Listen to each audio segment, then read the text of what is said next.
C Sharp hakkındaki dersimiz davamlaşıyordu. Bu dersimiz tizma, array, tizma yoki tiziq degan ma'noda.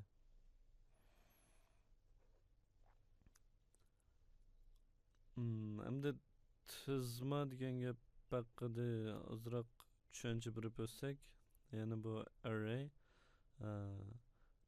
ma'lum ma'lumotlarning to'plamini ko'rsatadi. Ya'ni bir turkum ma'lumot yoki uchurlarni ko'rsatadi.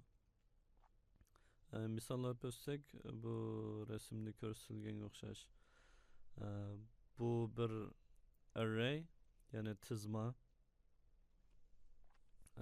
Buningki hozir 10 dona a'zosi va indeksi 0 dan boshlanadi. Ya'ni 0 dan 9 gacha.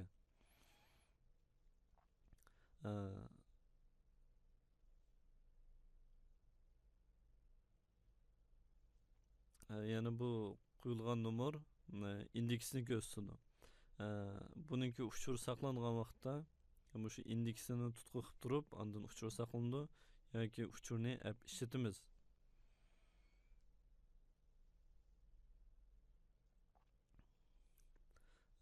Masalan, bu arayga uchur saqlandı desek, 0. indeksdagi uchur 18, ikkinchi indeksdagi uchur 7, 6. indeksdagi uchur 16, 9. indeksdagi, ya'ni eng oxirgi indeksdagi uchur 11. Yani 10. a'zoning indeksi 9 bo'ldi. Bu yerdagi tizmalar burun biz ko'rib o'tgan ma'lumotning tipi bo'yicha o'xshamagan tiplarda aniqlanib keldi. Yani bu ma'lumot ikisi string holatda aniqlanib kelgan. Yani 0. indeksda Ali degan ism saqlangan, 1. indeksda Van Mushki, 2. indeksda Dengiz deganga o'xshash. Buningki bu ikki arraydagi farq, buningki ma'lumotning tipi o'xshamaydi. Bu integer, bu string. Andan buning uzunluğu o'xshamaydi. Buningki 10 a'zosi va buningki 5 dona a'zosi va.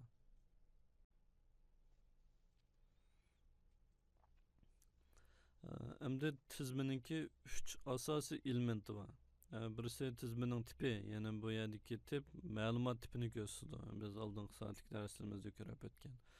Ya'ni array, ya'ni tizmalar o'xshamagan ma'lumot tipida aniqlanib kelalaydi. Ondan har bir tizminingki ma'lum uzunluq bo'ldi. Ya'ni oldingi misolda ko'rib o'tdik, birining 10, birining 5 dona uzunluqi bor. Ondan indeksi, ya'ni arrayning indekslari, tizmining indekslari 0 dan boshlanadi. Eng oxirgi indeksi uzunlikdan bir son oz bo'ldi.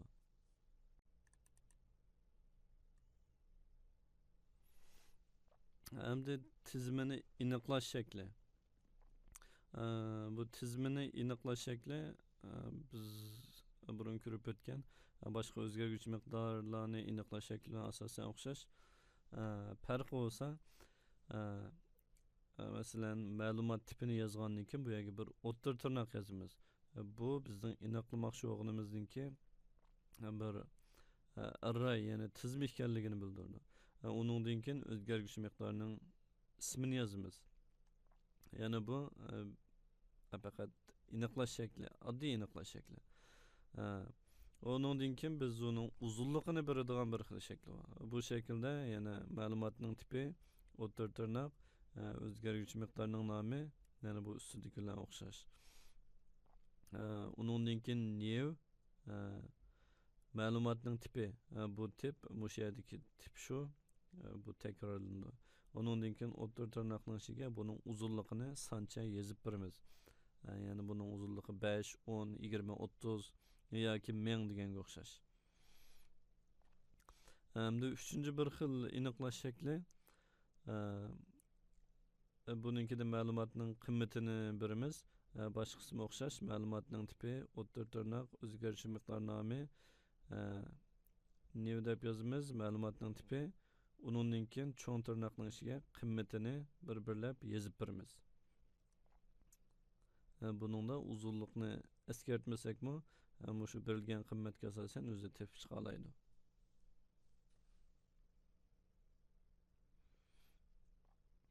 Buning misolini ko'rsak, arrayni, ya'ni tizimini aniqlashni.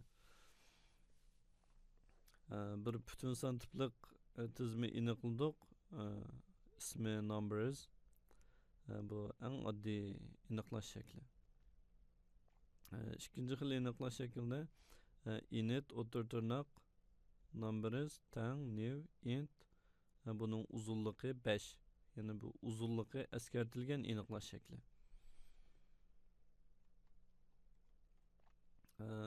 Index adeti 0'dan başlandı. Şuna bu 5 elementlik array'ninki en ahırkı indeksi 4 oldu. Hem de kıymet beradigan aniqlash shakliga kelsak, bu boshqa qismi o'xshaydi. Oxirida cho'ng tirnoqning ichiga buning qimmatlarini beramiz. Bu yerda bu arrayga 5 tane qimmat verdik. Bu yerda berilgani indeks emas, balki qimmati. Bu xil qimmat berish shaklida biz buningki a'zoning sonini eskartmasakmi bo'ldi. Shu berilgan qimmatga asosan program o'zi avtomatik hisoblab buning a'zo sonini uzunligini bekitadi. Ya'ni buni 5 deb bekitadi. Hamda biz integerdan boshqa string tipli o'zgaruvchi miqdorini aniqlab baqsak, masalan string names bir tizimi aniqladik names nomida. Buningki 3 dona odamninki ismini qimmat qilib berdik. Ahmad, John, Robert deganga o'xshash. Buning mashqini ko'rib baqsak, Visual Studio'ni qo'zg'atdim. Yangidan bir project qurayli. Windows Form Application, yani üstel yüzü programısı. Project'nin ismi Array.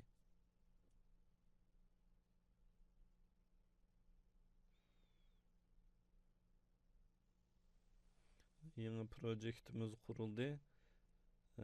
Közlükni işki çekip kod gözlükini açtık. Hem de biz bu yerge bir array özgürlükçü miktarı aniqlaylı. Yani biz normal özgürlükçü miktarı aniqlagan vaqtda ma'lumotning tipini berib, uningki ismini yozatdik. Yani qimmat bersak yoki qimmat bermasak o'xshash. Hamda biz array aniqlamoqchi bo'lganda ma'lumot tipining keyniga o'tir tirnoq yozamiz. Bu navbatda aniqlangandan keyin bir array, ya'ni tizim ekanligini bildiradi.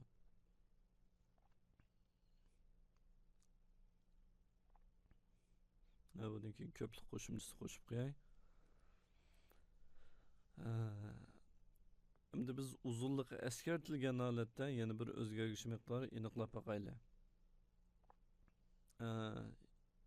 Integer tipli bir array aniqladik. İsmi sonlar bo'lsin.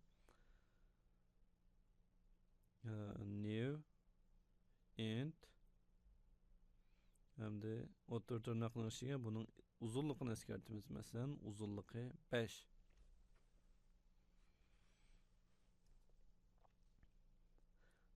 Hazır bu aniqligimiz integer tipli bir o'zgargich miqdori aniqladik. İsmi sonlar, bunun uzunluğu 5. Yani 5 tane a'zosi bor. Endi biz o'zgaruvchi miqdorlarga, ya'ni arrayga qimmat bermoqchi bo'lsak, buning indeksidan foydalanib turib, ma'lum a'zosiga qimmat beramiz. Masalan, sonlar o'tir tirnoq ochdik, buning o'tir tirnoqning ichiga indeksini yozdik. Tanglik belgisining keyniga qimmat bersak bo'ldi. Ya'ni bu arrayninki 0-indeksdagi a'zoning qimmati 5. Endi 3-indeksga qimmat bermoqchi bo'lsak, tirnoqning ichiga 3 yozamiz. Bermoqchi bo'lgan qimmatimiz 18.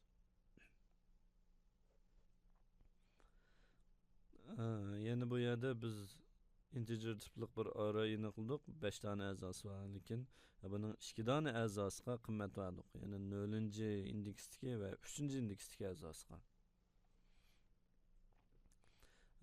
Endi biz buning qimmatini almoqchi bo'lsak, masalan bir o'zgarish miqdorini qildik, son oldi, arrayning ismini yozdik. Qaysi indeksni almoqchi bo'lsak, shuning indeks nomerini yozamiz. Ya'ni 3-indeksdagi qimmatni oldik. Endi bu yerda biz integer tipli arrayni qildik. Buningdan qaytaradigan har bir qimmat birdan integer bo'ldi. Ya'ni qaytaradigan qimmat array bo'lmaydi, bir tanlam integer bo'ldi.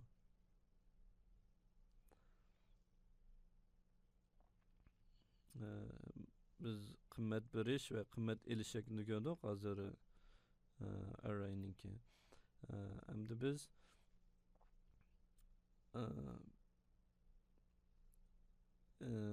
arrayninki dastlabki qimmatini bergan holatni bir ko'rib o'taylik.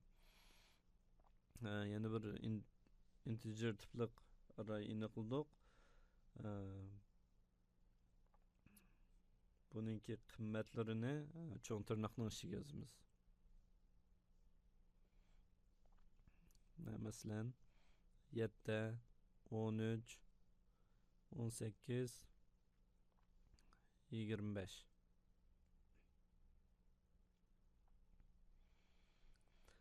Buningki 4 tane qimmat verdik. Bunda qimmat vergan vaqtda biz uzunlikni eskartmasakmi, berilgan qimmatga asosan o'zi uzunligini avtomatik topadi. Ya'ni buningki 4 tane a'zosi var. Uzunluğu 4. İndeksi 0'dan başlap 3'gacha bo'ldi.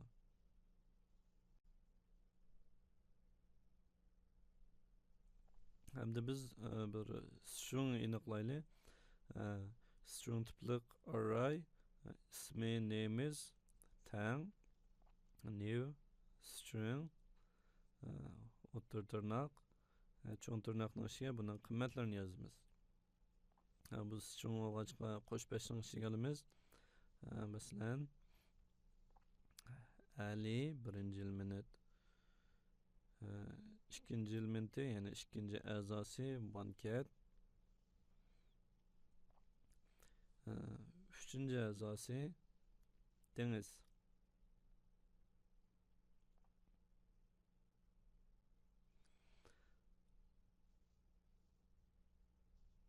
Hamda biz buniki odatda uyg'urcha qimmat bersakmi bo'laverdi. Ya'ni Visual Studio C# Unicode nihoyat yaxshi qo'llaydi. Biz uyg'urcha ism o'zgartirib qo'yaylik. Ali ikkinchi a'zosi Van Mushki, uchinchi a'zosi dengiz.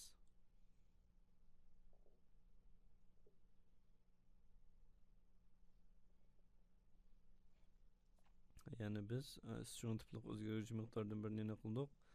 Buningkiga dastlabki qimmatini berdik, ya'ni 3 tane qimmatni. Buning uzunligi 3. Indekslari 0, 1, 2. Hamda biz buningki qimmatini bir ko'rsatib baqaylik. Masalan, message box'ni ko'rsatsak, message box ticket show name is buning indeksini beraylik. İkinci indeksdagi yana eng oxirgi qimmatni bizga qaytarib bersin. Yani ikkinchi o'rindagi.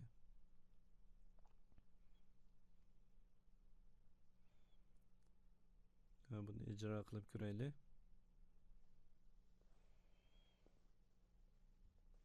Mana. İkinci indeksdagi a'zo dengizni ko'rsatdi.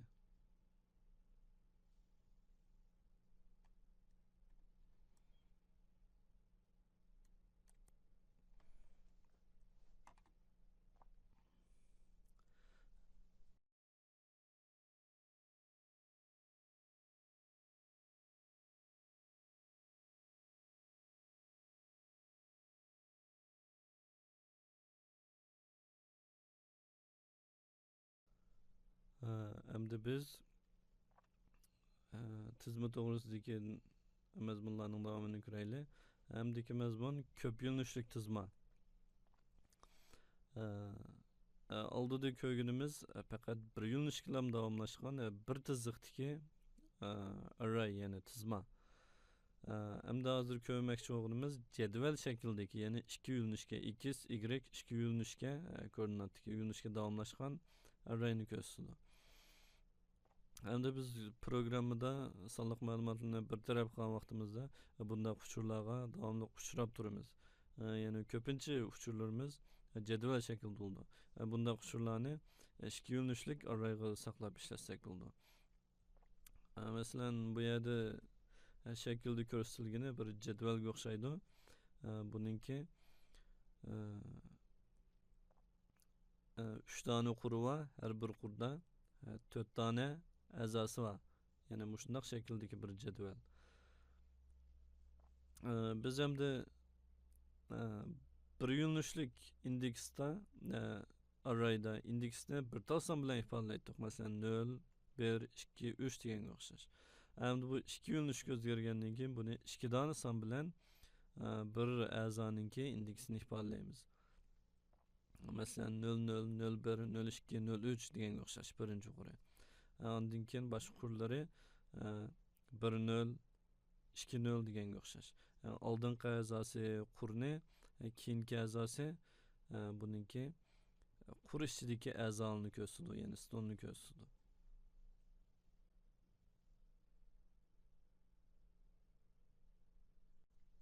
Hamda 3 yo'nalishlik tizmaga kelsak, bu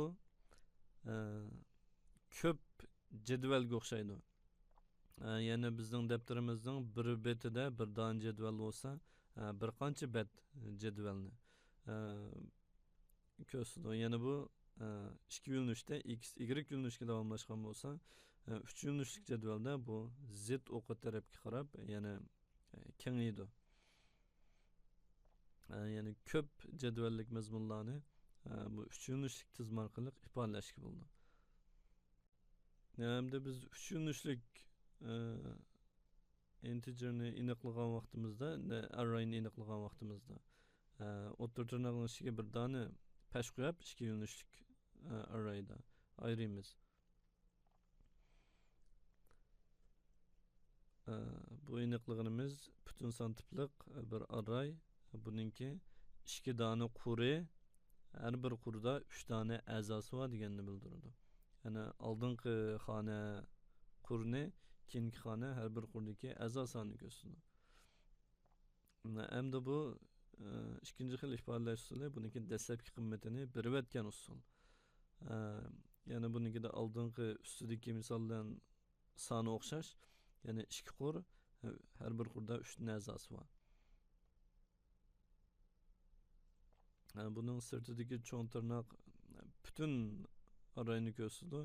Ichidagisi har bir qurini ko'rsatadi. Yana o'rtadagi bir pashdan ayrilgani buningki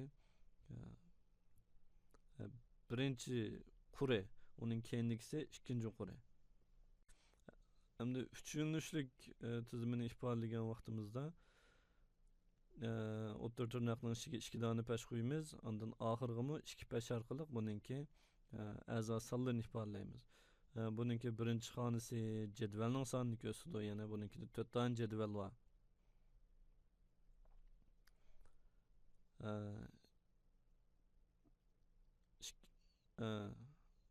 Bu resimdagi o'xshash.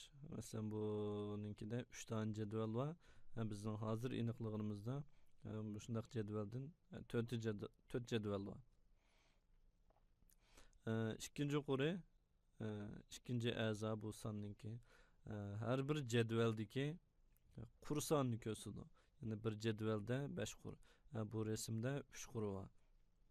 Bizning aniqligimizda 5 dona qur bor. Hamda buningki 3-chi xonadagi son har bir qurda qancha dona ston borligini ko'rsatadi. Yana 3 dona ston bor. Hamda buning misolini ko'raylik.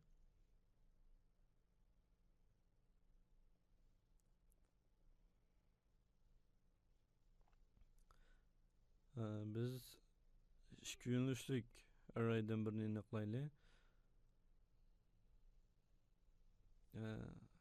o'rta tirnoqning ichiga bir dona pash qo'ydik. Demak bu ikki yo'nalishlik tizma array. Endi buniki ism qo'ysak, ismi IKT bo'lsin, tang new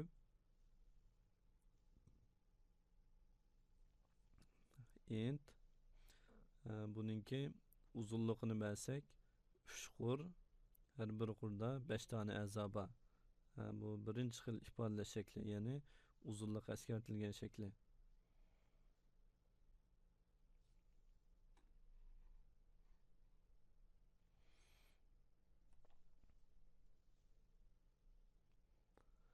Endi 3 yo'nalishlik arrayni aniqlash shaklini ko'rsak, init 3 yo'nalishlik tizma new int o'rta tirnoq 3 dona jadval bor. Her bir cedvelde 5 tane qur bor. Her bir qurda 4 tane ston bor. Yani her bir qurda 4 tane a'zo bor.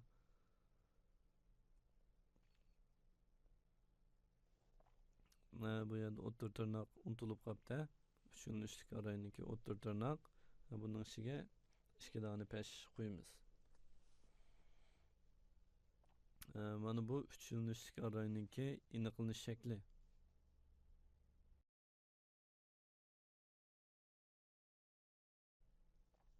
Shuning bilan array haqidagi, ya'ni tizma haqidagi darsimiz bu yerda tugadi.